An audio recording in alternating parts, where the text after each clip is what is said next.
illallah, la ilaha illallah, la ilaha illallah, la ilaha illallah, la ilaha illallah, la ilaha illallah, la ilaha illallah, la ilaha illallah, la ilaha illallah. Assalamualaikum warahmatullahi wabarakatuh. Waalaikumsalam warahmatullahi wabarakatuh. Alhamdulillahirabbil alamin. Wassalatu wassalamu ala sayyidil mursalin wa ala alihi wa sahbihi ajma'in. Ahibaul kiram, kita bersyukur kepada Allah, malam ini kita dapat bertemu kembali di posko pengkajian tauhid tasawuf Kepri yang berpusat di Batam. Alhamdulillah, dengan berkah doa orang-orang saleh, tentu berkah doa daripada guru kita, mursyid kita, muallim kita, Syekh Haji Amran Wali Al-Khalidi, kita selalu bisa istiqamah untuk melaksanakan, mempelajari, mendalami dan mengamalkan ajaran-ajaran tauhid tasawuf. Bapak-bapak, ibu-ibu yang dirahmati Allah,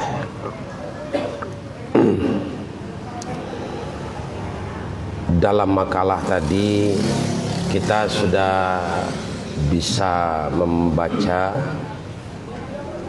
dengan tenang, dengan baik. Memang kadang-kadang kita heran,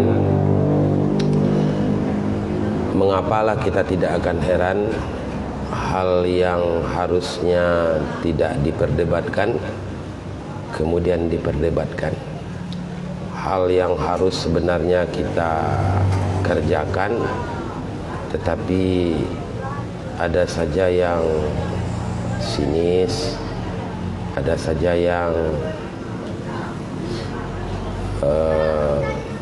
berpendapat lain. Nah, kalau sekedar sinis berpendapat dengan pendapat lain itu masih biasa, karena memang manusia diciptakan oleh Allah berbeda-beda pikirannya. Tapi kalau udah masuk kepada persoalan kafir mengkafirkan, itu bukan budaya Ahlus Sunnah wal Jamaah. Ciri-ciri utama orang Ahlus Sunnah wal Jamaah itu tidak mudah mengkafirkan orang, tidak mudah membid'ahkan orang. Baik. Ajaran tauhid tasawuf sebenarnya adalah ajaran tentang bagaimana kita bisa menyempurnakan agama kita dari iman Islam. Iman sudah masuk kita kepada Islam, Islam pun sudah sempurna. Kalau iman belum sempurna, maka sambil jalan kita perkuat terus iman. Kita pelajari tentang sifat-sifat Allah, sifat-sifat Nabi, hari akhirat, Alkitab yang wajib kita imani, hari akhir, qada dan qadar.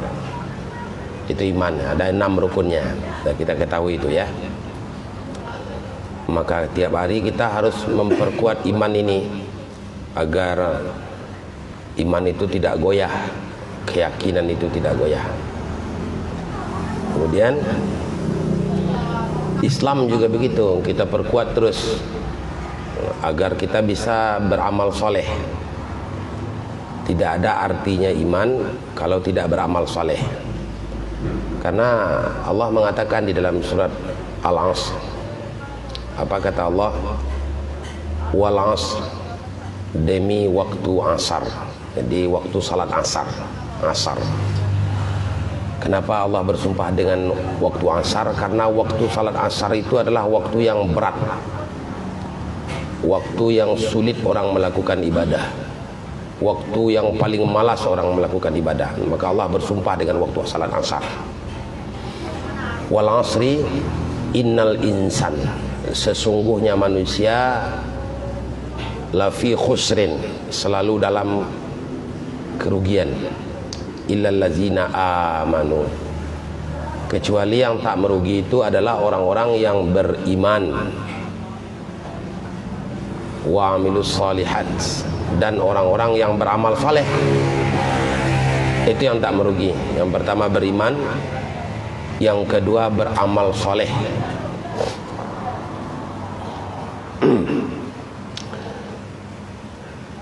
Iman, amal saleh. Ada iman, ada amal saleh, itu serangkai. Baru kita tidak merugi. Cukup itu tidak. Wa tawasau bil haqq, dan saling bernasihat. Tawasau itu namanya saling nasihat menasihati. Makanya umat Nabi Muhammad itu adalah umat yang mau memberi nasihat dan mau menerima nasihat. Ini yang harus kita fahami bersama nih kawan-kawan ya. Kita salah ini. Kalau dinasihati orang jengkel kita ya. Kadang ada kesempatan kita untuk memberi nasihat dengan teman, kita takut untuk memberi nasihat kawan. Kenapa kita takut memberi nasihat kawan? Karena kita merasa tidak mampu, karena kita merasa tidak kuat. Padahal kita ada mempunyai keyakinan, ini kawan ini salah ini, keliru dia ini, tidak menjalankan sesuatu sesuai dengan yang sebenarnya, yang hak. Maka nasihat menasihati itu bukan nasihat menasihati saja. Jadi kalau kita bisa cuma nasihati orang itu mudah. Karena yang paling pahit itu kalau kita dinasihati. Yang pahit oleh ananiah manusia, diri manusia, kalau dia dinasihati itu berat. Maka kita harus hati-hati menasihati orang. Usahakan dia kalau kita nasihati dengan cara apa? Dengan hikmah. Itu nasihati orang. Jangan nasihati orang itu dengan sesuatu yang akan menggores hatinya. Inilah kelebihan kajian tauhid tasawuf. Nah, hati itu dipelihara. Jadi kalau kita mau menasihati orang dengan satu kebenaran, ini benar nih, yakin kita ini benar, dia kawan kita tidak melakukan kebenaran, nah, kita nasihati dia wajib kita nasihati dengan apa? Dengan hikmah.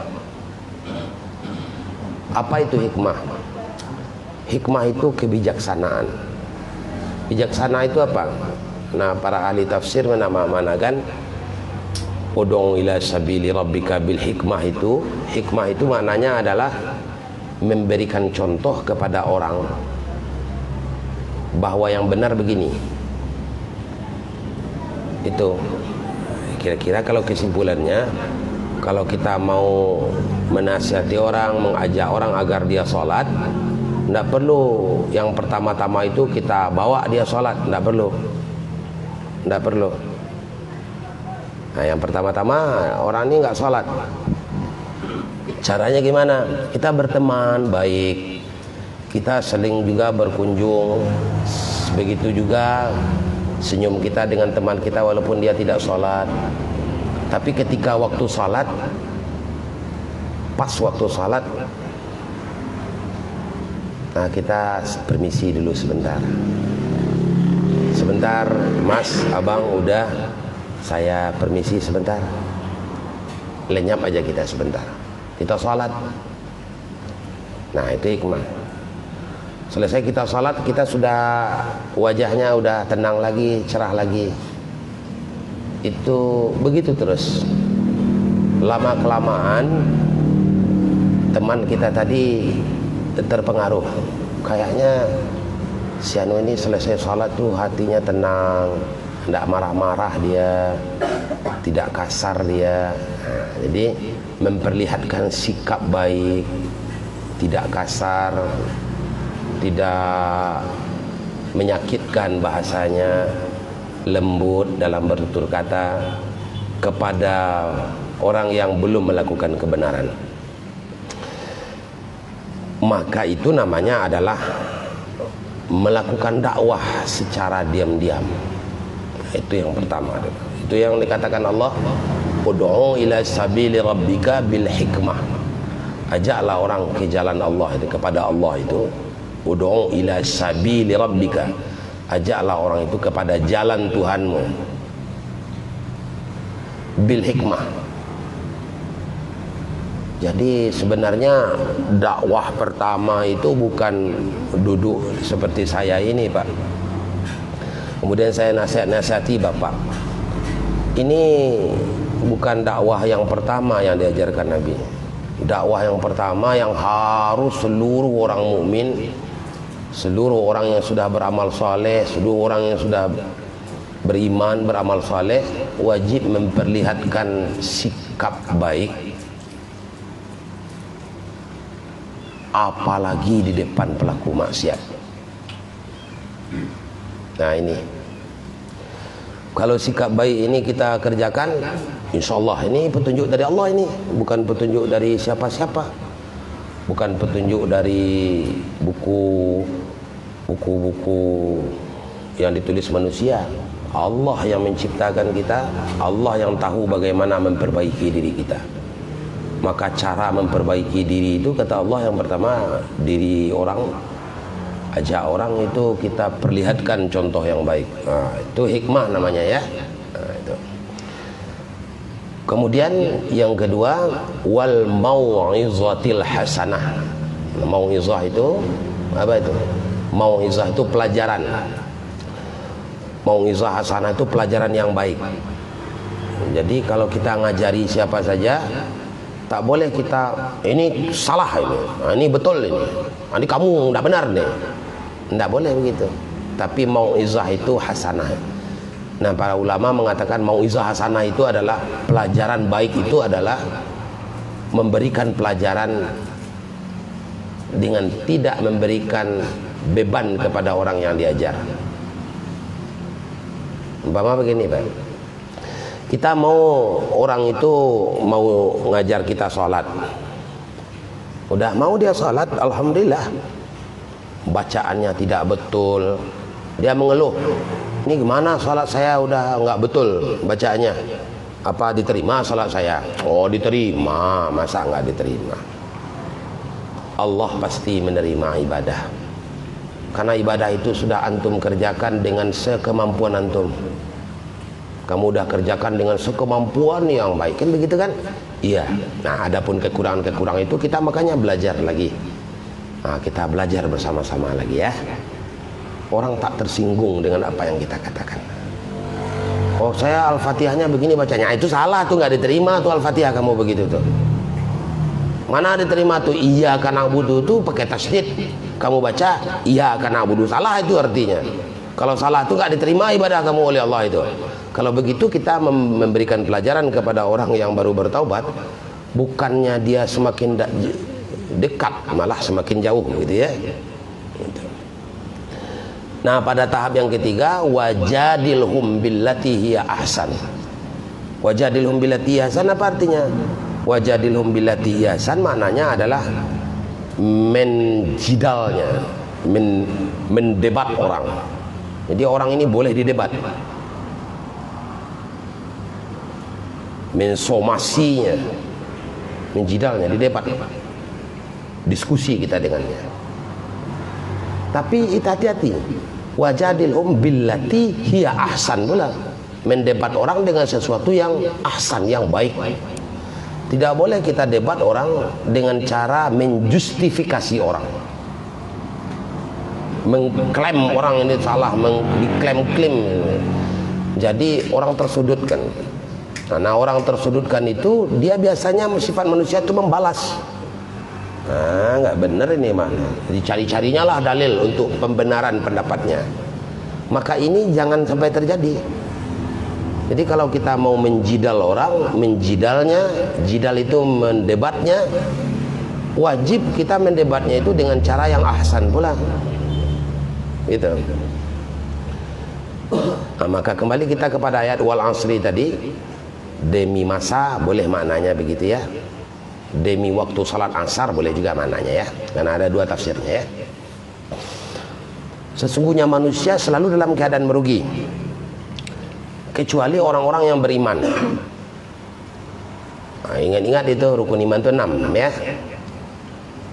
Illalladzina amanu wa amilus shalihat, orang yang beramal soleh. Nah, orang beramal itu berarti mengamalkan agama Islam. Dia sholat, apalagi yang kedua, puasa, apalagi zakat, haji, lain-lain. Wa amilus shalihat wa tawassau bil haq, dia menasihati orang dengan yang hak. Nah, menasihati dengan hak ini caranya yang 3 tadi ya. Yang terakhir wa tawassau bis sabr, menasihati orang itu dengan sabar. Kalau kita mengasih nasihat ini tidak sabar, bukannya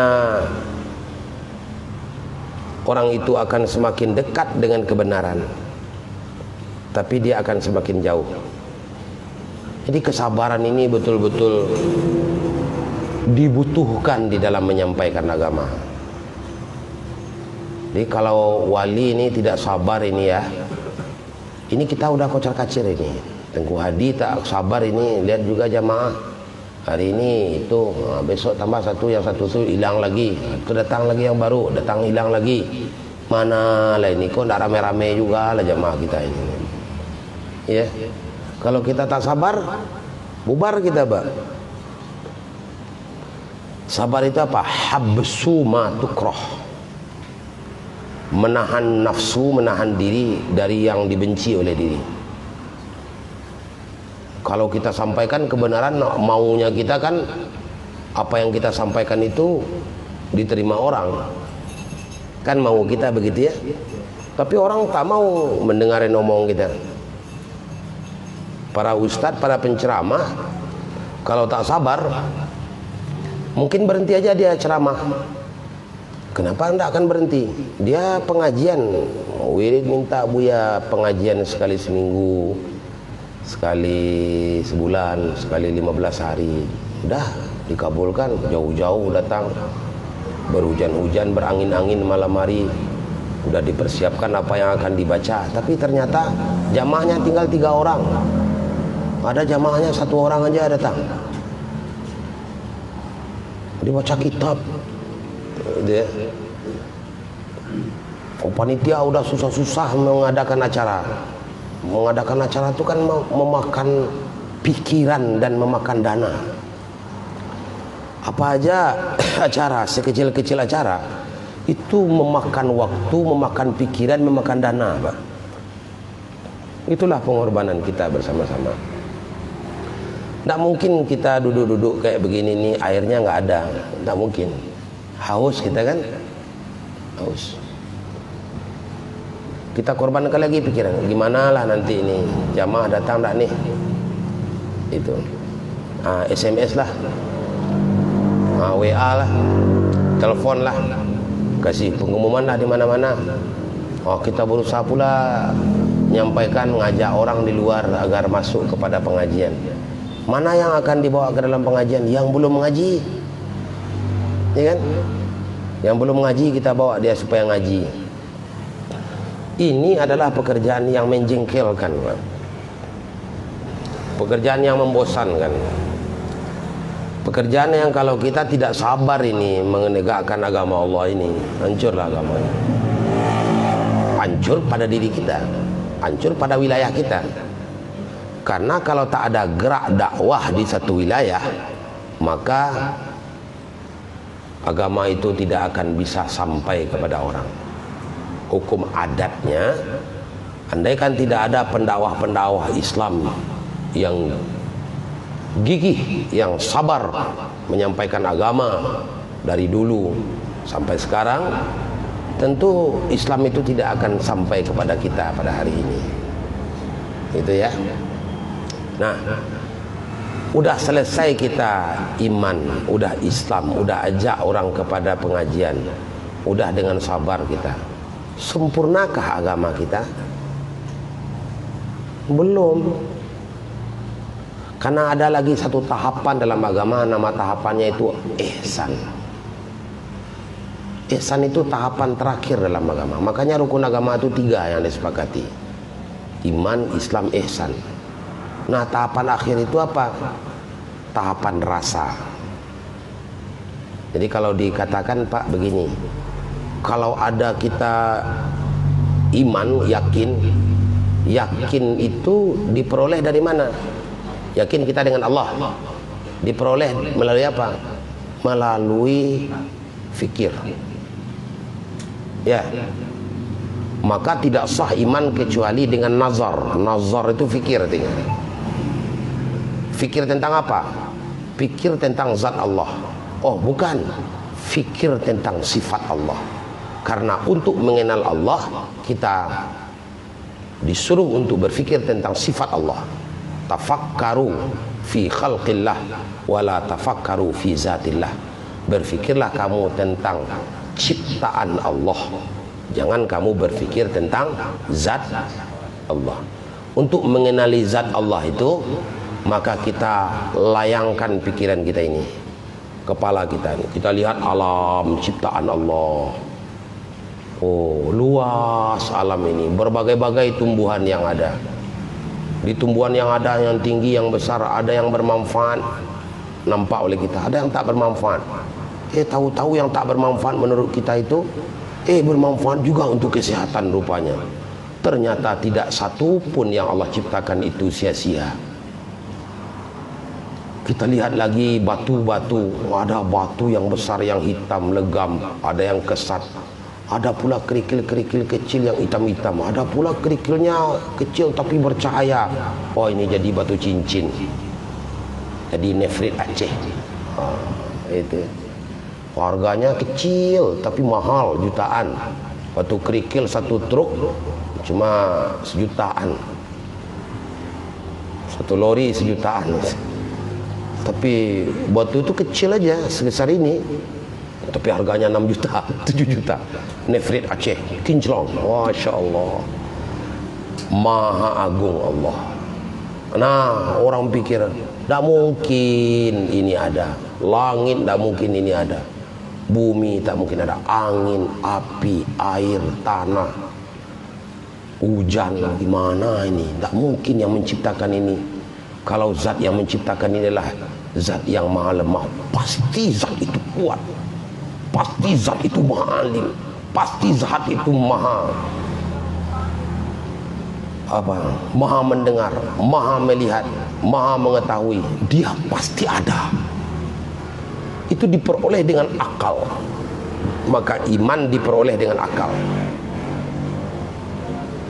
Nazar, iman itu diperoleh dengan akal. Ini mainan otak, akal. Setelah kita menggunakan akal kita dengan sempurna, maka kita beriman dengan Allah, dengan Rasul, dengan hari akhirat, dengan kitab-kitab, dengan qada dan qadar. Hanyalah orang yang tak berakal, yang tak menggunakan akal. Ada akal tapi tak digunakan, atau sama sekali tak berakal. Yang tak percaya kalau apa yang terjadi ini atas ketentuan Allah. Hanyalah orang yang tak berakal, yang tak percaya kalau surga neraka itu tidak ada. Hanyalah orang berakal yang tak percaya bahwa Al-Quran, Taurat, Zabur, Injil itu diturunkan kepada para nabi oleh Allah Subhanahu wa Ta'ala. Malaikat, presiden malaikat yang membawanya kepada hadapan para nabi, itulah malaikat Jibril. Hanyalah orang yang tak berakal yang tidak meyakini malaikat itu tidak ada. Hanyalah orang yang tidak berakal yang tidak yakin bahwa nabi itu tidak ada. Nabi itu pasti ada. Malaikat dengan akal. Udah difungsikan akal dengan sempurna, maka orang itu mau mengerjakan perintah-perintah yang tertulis dalam Al-Quran. Dikerjakanlah sholat, dikerjakanlah zakat. Oh, ternyata sholat yang dikerjakan ini membuat kita seger. Bapak coba ya, Kita sholat Pak, Allahu Akbar, sholat kita baik-baik. Mulai aja kita sholat, pikiran kita kutah nerawang, mikirin bawang yang belum terjual,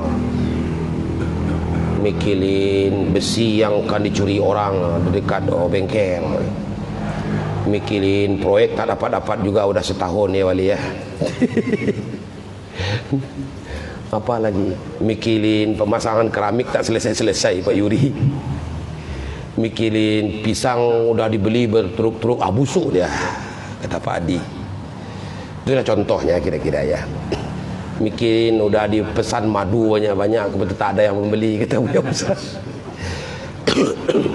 Makanya kita mulai sholat itu nerawang aja kita Pak. Kadang teringat anak, istri, suami. Yang meninggal anak masih ingat juga kita.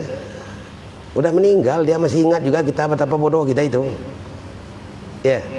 Istri udah pisah dengan kita masih ingat juga kita dalam sholat ingatnya. La ilaha illallah. Betul. Betul Pak, betul. Betul. Seberapapun kita sholat takbir dengan niat untuk mendirikan sholat zuhur umpamanya atau sholat subuh, berapapun walaupun kita sholat itu sama sekali tidak ada kita baca bacaan sholat, tapi entah apa kita baca, kita nggak tahu juga artinya. Ya, kita ruku, kita sujud, tak tahu kita artinya, tapi kita baca-baca aja. Orang sholat, kita sholat aja. Tapi tetap Pak, selesai sholat, assalamualaikum kanan, baru selesai itu khayalannya berhenti. Dari cabenya, dari bawangnya, ingat juga itu. Bawang putih, bawang merahnya ingat, pisau pemotong di dapur ingat juga, baju ingat juga, celana ingat juga. Pokoknya perkataan-perkataan orang kepada kita di luar salat ingat juga kita. Perkataan-perkataan kita kepada orang, perkataan-perkataan orang kepada kita ingat aja semuanya. Kawan lagi senyum kadang-kadang sedang salat, ketawa aja kita. Kenapa? Ingat itu perbuatan-perbuatan lucu ya. Ada, saya pernah lihat orang salat lagi Allahu Akbar, ketawa dia. Saya tanya selesai salat, kenapa kamu ketawa selesai salat tadi ini? Saya lagi salat teringat saya ada yang lucu. Betapapun kita tidak khusyuk salat, selesai salat assalamualaikum kanan, assalamualaikum kiri, tetap aja senang hati kita. Ya, cobalah Pak. Orang kalau salat itu walaupun tak khusyuk, walaupun rukunnya kurang, walaupun yang sunat-sunatnya tak terbawa, tapi asalkan dia salat, selesai salat tenang hatinya. Cobalah kalau nggak percaya. Betul. Kita berantem nih suami istri nih, ya enggak? Oh, orang berantem suami istri ini kan yang di bawah-bawah tikar ini dibilangin kan? Bukan yang di atas tikar aja, di bawah tikar disebut juga kalau berantem. Semuanya dibilangin, suruh salat, salat Allahu Akbar, assalamualaikum kanan, assalamualaikum kiri. Suami menghadap ke belakang, istri menghadap ke depan, maka bersalamanlah suami dengan istri. Hilang persoalan. Padahal salatnya nggak kusuk, lagi salat tuh masih berencana juga dia. Allah, selesai salat ini nih saya talak serumpun bambu ini. Ini itu. Tapi tetap itulah hikmahnya ibadah itu amilus sholihat itu Pak. Pokoknya kita kalau beramal saleh walaupun tak ikhlas betul, tetap aja ada hikmahnya. Bapak kalau rajin aja bersedekah, walaupun bapak itu tidak ikhlas, ingin dipuji orang. Nah, ini Tengku Samsul ini contohnya, Tengku Samsul mulu ini payah ini mah. Nah, Tengku Samsul sedekah sama Buya Busra. Oh, dibilangin sama orang, nih Buya sedekah saya dikasih sekat yang ramai, digini-gini kan duit 100.000, berapa 100 lembar, berapa tuh duitnya gitu. Wah, supaya orang tahu bahwa dia orang dermawan. Yes, ya kan? Ini contoh aja nih, kan nggak ada kejadiannya. Nah, contoh. Tetap saja itu Pak, ada juga hikmahnya kepada kita. Itulah unik Allah berikan kepada kita ibadah. Bapak kalau puasa pun, ya kita puasa ini bangun malam, puasa Senin Kamis, kita cobalah puasa Senin Kamis itu. Kalau bisa besok hari Kamis besok kita sepakat majelis MPTT, kita puasa pada hari Kamis dan berbuka bersama di majelis MPTT. Itu ada perkembangan, itu kemajuan itu. Ya, selesai apa namanya, buka langsung kita ratib saribe. Salat Isya kita langsung pengajian. Jam setengah 10 kita udah pulang semuanya, paling lama. Ya, sesekali kita coba begitu. Oh, tidak ikhlasnya, nggak ada ikhlasnya, nggak ada ikhlasnya. Susah untuk ikhlas. Tetapi Pak, orang yang bersedekah itu ada aja hikmah baik kepada dirinya. Allah mudah-mudahkan aja rezekinya, walaupun dia tidak ikhlas banget lah. Itulah keistimewaan ibadah yang Allah suruh. Gitu juga orang haji. Ada orang haji, dia haji, ternyata dia haji ini, dia umroh, dia haji, boleh haji dia, padahal dia haji itu karena megah-megah aja. Orang udah haji semuanya, dia masa belum haji, dia kaya juga.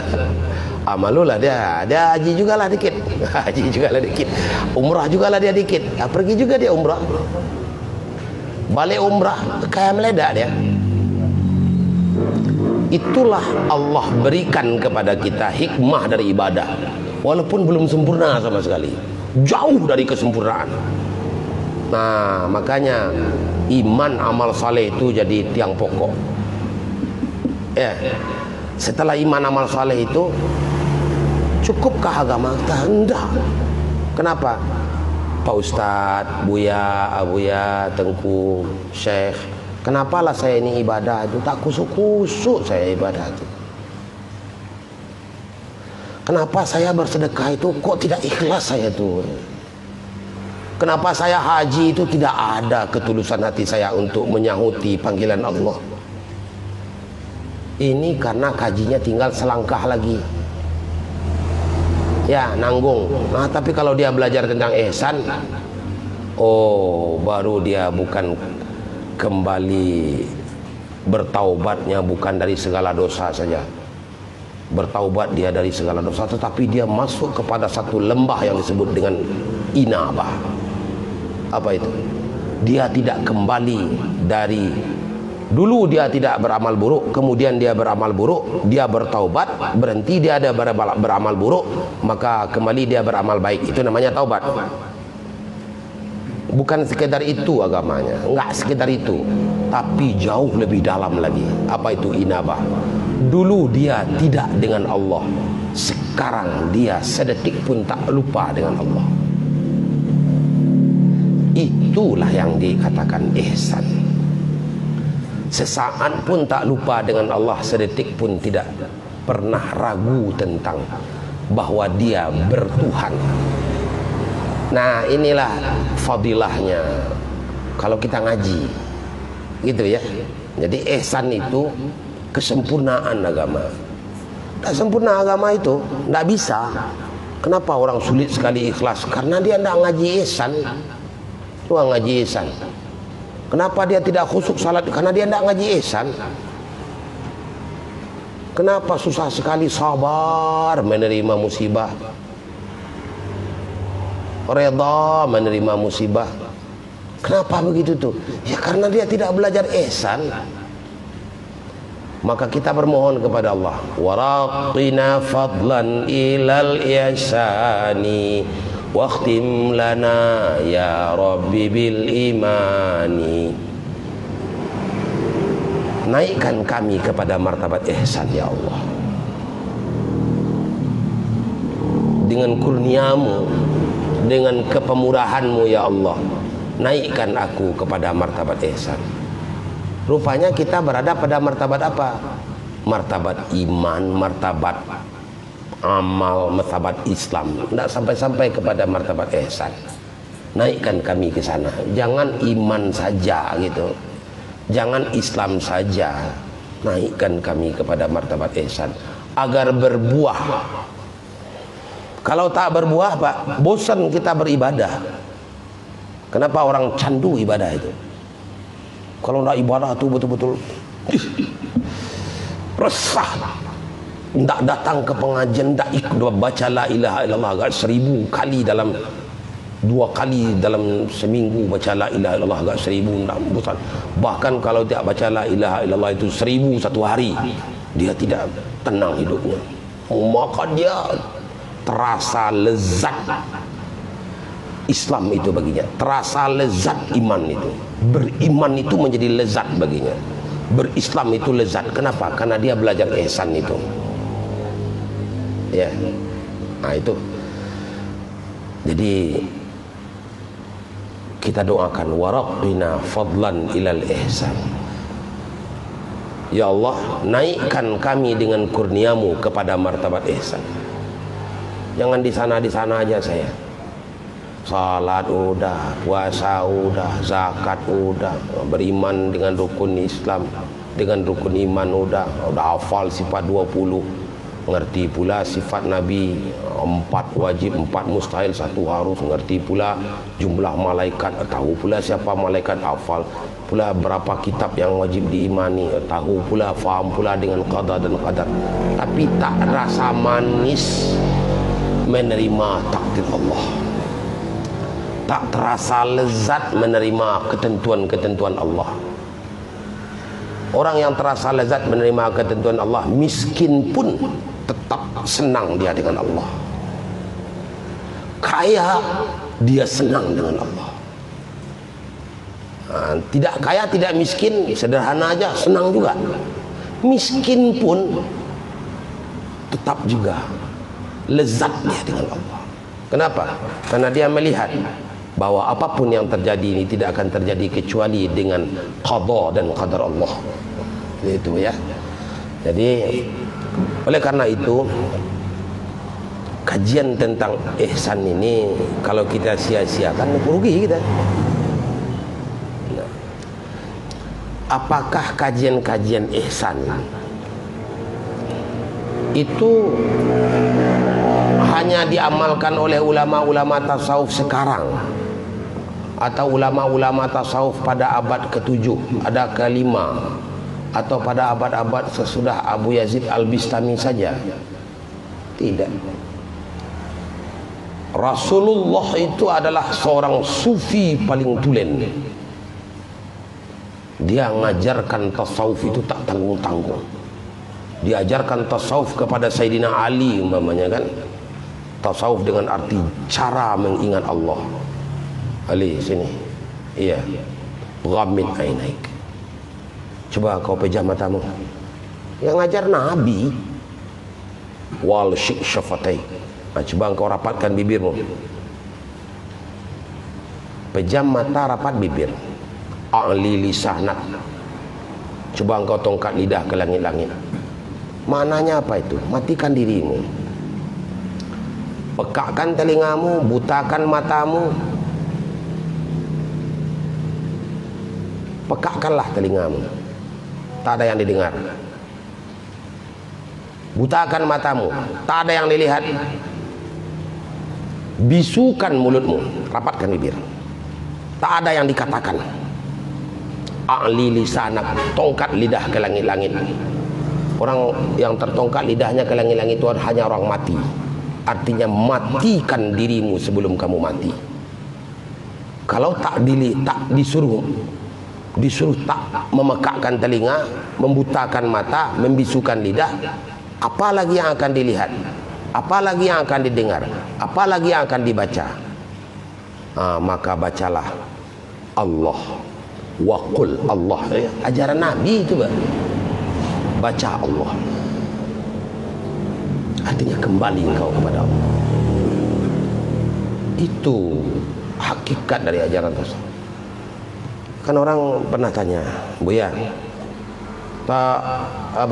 ihsan itu kan anta'budallah ka'annaka tarahu, bahwa engkau menyembah Allah seolah-olah engkau melihat Allah. Seolah-olah melihat Allah ini gimana nih? Ya kan ditunjukkan Nabi caranya seolah-olah melihat Allah itu. Kan bukan melihat Allah kan? Kalau melihat Allah, mana bisa kita melihat Allah? Nabi-nabi aja selain Nabi Muhammad SAW tidak bisa melihat. Karena nur Allah itu Tidak akan mampu. Yang bisa cuma seolah-olah melihat Allah. Gimana caranya? Ini tunjukkan Nabi dalam tarikat adanya, dalam tasawuf adanya. Cobalah pejam matamu. Itu caranya itu. Maksudnya apa tuh? Butakan matamu, pekakkan telingamu, bisukan mulutmu, i'tikadkan dirimu sudah mati. Pandang kalimah Allah, baca kalimah Allah, dengar hatimu membaca Allah. Selesai. Itu yang disebut dengan seolah-olah melihat Allah. Bisa paham Pak? Bisa paham ya? Nah itu, nah kajian-kajian seperti ini kalau kita tidak mempelajarinya dengan baik, ini apaan ini kaji? Ini nanti jadi hulul nih, ini nanti menjadi ittihad nih segala macam. Jangan begitulah, coba.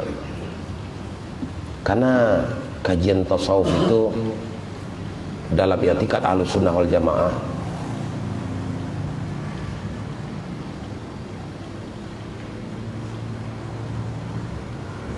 adalah satu kajian untuk kesempurnaan agama. Kajian tarikat ini ya. Bahkan para ulama tariqah seperti ulama tariqah Naqsyabandi,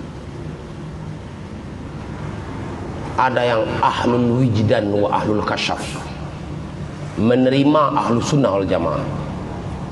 Dia tidak melihat dalil-dalil, gini aja dibukakan Allah pintu hatinya.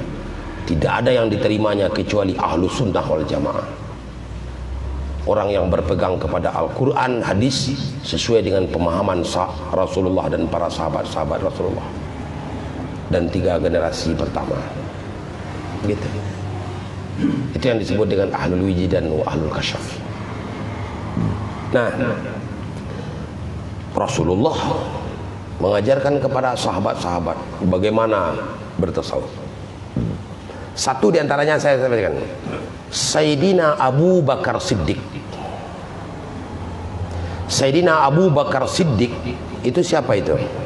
Khalifah yang pertama. Pernah berkata, apa kata beliau? Al-Quran ini nih, hafal sama beliau. Tapi ada 3 ayat yang paling tertancap dalam hatiku, kata Sayyidina Abu Bakar. Ada 3 ayat yang paling tertancap dalam hatiku. Apa yang pertama? Yaitu Al-Quran surat Al-An'am pada ayat yang ke-17. Itu Sayyidina Abu Bakar karena paham kesufiannya sangat tinggi, sehingga 3 ayat ini betul-betul tertancap ke dalam hatinya. Apa bunyi ayat itu? Wa iyamsaskallahu bidurrin fala kashifa lahu illahu wa iyamsaska bi khairin fahuwa ala kulli syai'in qadir. Itu surat Al-An'am ayat 17. Kita lihat nanti di rumah ya. Al-An'am ayat 7. Apa bunyinya, maknanya? Jika Allah menimpakan kepadamu akan satu durin, mara bahaya. Jika Allah menimpakan kepadamu satu mara bahaya, kata Allah, fala kashifalahu illahu, fala kashifalahu illahu. Maka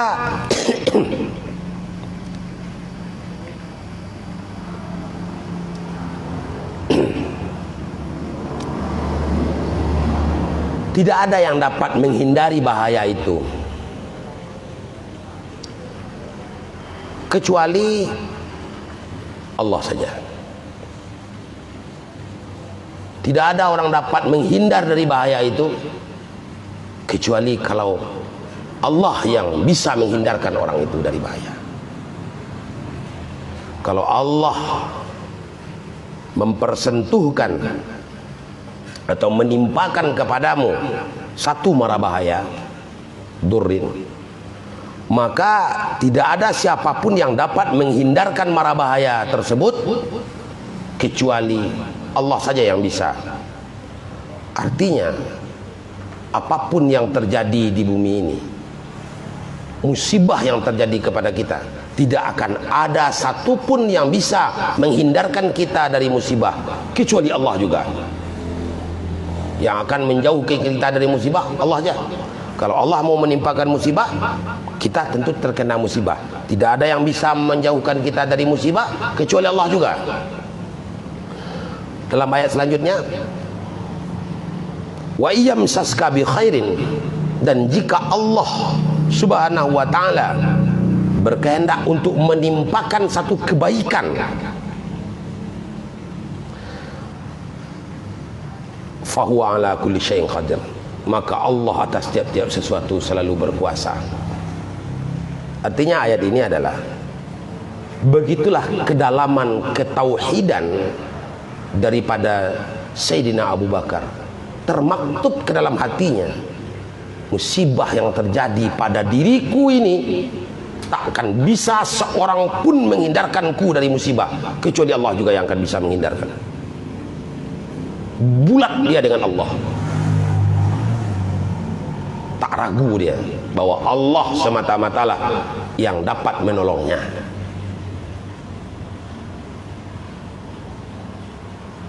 Yang kedua, ayat yang selalu di dalam diri Sayyidina Abu Bakar Siddiq tertanam dalam hatinya. Ini pengakuan beliau. Ada 3 ayat dalam Al-Quran yang selalu tertanam dalam hatiku. Itu yang pertama. Yang kedua ayatnya adalah Al-Quran surat Al-Baqarah ayat 152. Apa bunyi ayatnya? Fazkuruni azkurkum. Allah katakan kepada kita, ingatlah olehmu akanku, kata Allah, pasti aku akan mengingatmu. Kalau kamu mengingatku, kata Allah, aku pasti ingat kamu.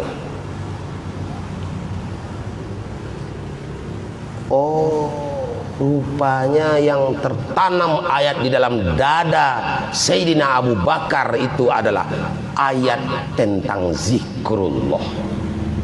Ingatlah olehmu akanku, kata Allah, niscaya aku akan mengingatmu. Itu ayat yang tak bisa dilupakan, yang betul-betul tertancap dalam dada Sayyidina Abu Bakar As-Siddiq.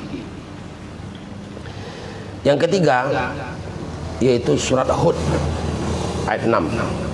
Wa ma min dabbatin fil ardi illa 'alallahi rizquha.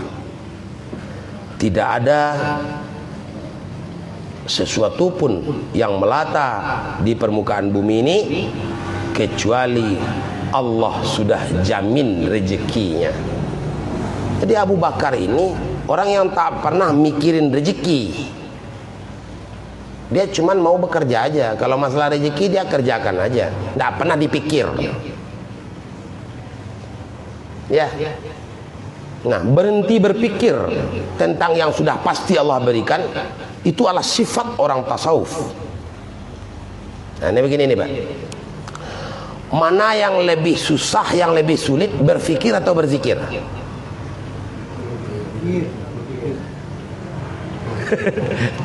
Mana yang lebih sulit, berzikir atau berpikir? Berpikir. Berzikir enggak? Atau berpikir? Hah? Kalau berzikir, satu cuman yang diingat. Siapa tuh? Allah. Kalau berpikir, berapa yang difikirkan? Banyak. Harusnya bagaimana? Lebih susah berpikir daripada berzikir. Ternyata bagi kita mana yang lebih susah? Berzikir daripada kebalik itu. Seharusnya berpikir itu lebih berat daripada berzikir. Ya kalau berzikir kan cuma satu yang diingat. Ya kan? Siapa yang diingat? Allah aja. Kalau berpikir banyak dari A sampai Z. A sampai Z, detail-detailnya semuanya itu. Tapi kita tak pernah lelah untuk berpikir tapi kalau berzikir belum jadi udah lelah. Ini benar kita ini apa enggak nih? Rupanya kita ini kadang-kadang tak benar juga ya. Enggak benar itu. Seharusnya mana yang berat itu, Pak? Seharusnya mana itu? Berpikir harusnya. Kenapa? Karena kalau berpikir banyak yang difikirkan. Kalau berzikir cuma satu yang diingat kan? Siapa itu? Allah. Makanya zikir itu kalimatnya cuma satu aja, yaitu Allah. Allah. Bukti orang berzikir itu apabila dalam ucapannya, dalam geraknya, dalam tindak tanduknya, dalam segala persoalannya Allah aja dalam sebutannya. Mau melangkah dari rumah, bismillahirrahmanirrahim. Allah juga. Mau makan, bismillah. Selesai makan, alhamdulillah. Datang petir, la haula wala quwata illa billah. Lagi duduk, masya Allah, subhanallah, Allahu akbar. Lagu di majelis, la ilaha illallah. Allah aja. Kembalinya cuma satu, yaitu kepada Allah. Apa aja yang terjadi, ya kembalikan kepada Allah. Ingat Allah. Maka adalah manusia itu memang unik dan aneh. Unik. Tak patut dia berzikir itu lelah, susah, sulit. Kenapa? Karena yang berzikir, yang dizikiri cuma satu, yaitu Allah. Dan harusnya dia lelah dalam berpikir, karena dia berpikir itu banyak yang dia pikir terus. Beras untuk dimakan besok, lauk pauk yang untuk dimakan besok, baju anak lagi, apa lagi, baju istri satu, istri dua, istri empat, gitu kan. Ya enggak? Pikir aja terus. Sudah dapat istri satu, bagaimana pengen kita jadi dapat istri satu lagi, dapat istri dua, bagaimana pengen jadi dapat istri tiga. Itulah manusia. Dapat rumah satu, bagaimana pengen dapat dua, dapat dua pengen tiga. Itu juga kendaraan, dapat motor satu, pengen lagi yang enggak dua lah, yang mogenya belum ada nih. Udah dapat mobil satu, Ras, pengen Livina, dapat Livina, pengen Pajero. Pokoknya orang ningkat aja, karena pikir aja. Tapi manusia tak lelah-lelah pikir. Ada orang yang berpikir itu pingsan langsung dah? Tak ada. Nah, harusnya manusia itu berzikir itu mudah. Maka kalau orang berzikir kepada Allah bukan sesuatu yang sulit. Berzikir ngapain sulit? Harusnya gampang. Ya, tidak bisa konsentrasi ya. Ya kenapa nggak bisa konsentrasi? Janganlah pikir. Jangan pikir. Maka apabila masih digunakan juga akal dalam berpikir, untuk berpikir ketika berzikir, makanya zikirnya nggak jalan-jalan. Gitu tuh. Kalau akal juga digunakan untuk berpikir, dalam waktu kita berzikir, zikirnya tak jadi-jadi. Dia berzikir Allah, itu pikir-pikir dia, kira-kira gimana lah bentuknya Allah dia ini. Kalau kita gini, apa kata Allahnya? Apa yang dipikir-pikir? Matikan pikir. Matikan pikir.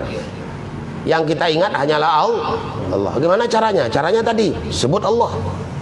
Karena nama Allah tak berpisah dengan Allah. Nama tak berpisah dengan zat yang bernama. Apakah itu Allah nama yang disebut? Enggak. Itu kan cuma seolah-olah melihat Allah. Allah itu siapa? Allah itu zat yang pasti ada, yang tak bisa dikhayalkan, yang maha mendengar, yang maha melihat, yang maha menggerakkan segala sesuatu. Nah, seperti itu. Jadi itu barangkali kajian kita malam ini ada berkah, ada manfaat pertemuan kita. Subhanallah wa bihamdihi, subhanakallahumma wa bihamdika, asyhadu la ilaha illa anta, astaghfiruka wa atubu ilaik. Alhamdulillah. Assalamualaikum warahmatullahi wabarakatuh.